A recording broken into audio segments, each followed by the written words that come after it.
Hi, and welcome back to Backyard Science. We have had a lot of fun over the last couple of weeks looking at all the things around us, wherever we may find ourselves, and then wondering about some things that we might be seeing. So this week we're going to take it a little bit further. What you've been doing is all a really important part of being a scientist. So this week we're going to start talking a little more about science. So I'm going to share with you some of the things that excite me when I walk through my neighborhood park.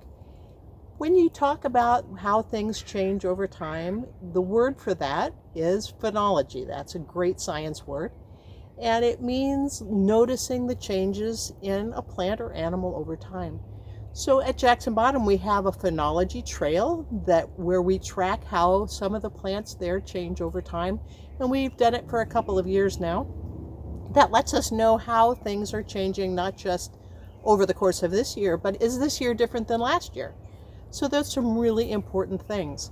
That word, phenology, contains a part of what is in many, many different kinds of science, the ology part.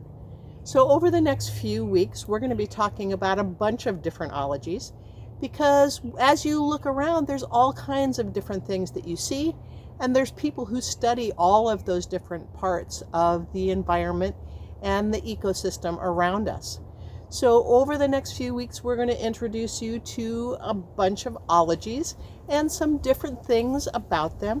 One of my favorites, though, like I said, is phenology, and I'll show you a couple of things that are happening at my park that I'm excited to see, and then we'll talk a little bit more.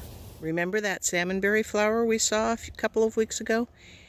It's now starting to turn into a berry. I can see, whoa, it's a windy day today. That's different than the last time I was here too. But if you look closely at the berry that's starting to form, let's see if we can get it there. You can see all the tiny hairs. Each of those hairs has to be pollinated by some kind of pollinator in order for it to form the nice plump berry that we can look forward to. That's a really cool change to see. These plants are another thing I'm excited to see here in my park. This is jewelweed, and although it doesn't look like much right now, it's really just starting to grow. But in the summertime, it'll have beautiful flowers and then seed pods that are super fun to lay on your hand and watch the seeds pop. That's part of the glamour of jewelweed. So those are some of the things that are changing in my park right now that make me really excited, because I can see the different seasons rolling through. Pretty soon we'll be in summer, and this lovely spring weather will be a memory. So as you're looking at some of these things around you, I want to give you a homework assignment. Now this is a really awesome one, so don't say, oh. I want you to do what's called a sit spot. So find a place where you can sit and be safe for a few minutes, at least 5, but you can sit as long as you like, and then you can just notice what's happening around you. So one of the things you might notice is that things change the longer you sit. So this afternoon, I wanted to get pictures of a pond with tadpoles in it for you. But when I walked up to that pond, all of the tadpoles scattered because they could see my shadow and they knew somebody was there. They didn't know if I was a predator or not, so they took off. I sat for a while and they started to come back. The water was too cloudy for me to get a good picture, but I really did want to share that with you.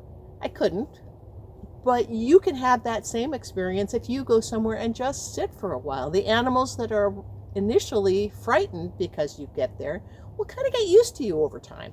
So go out, do a sit spot, see what changes not only from week to week as you visit your park or your backyard or look out your front window, but make sure that you look even in the same spot within the same period of time.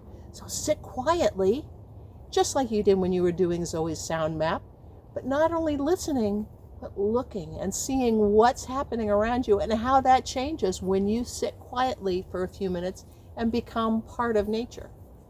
So over the next series of videos, we're going to introduce you to some ologies You'll see all of your friends come back with some different ideas about some of the ologies. This week, we're just going to introduce them.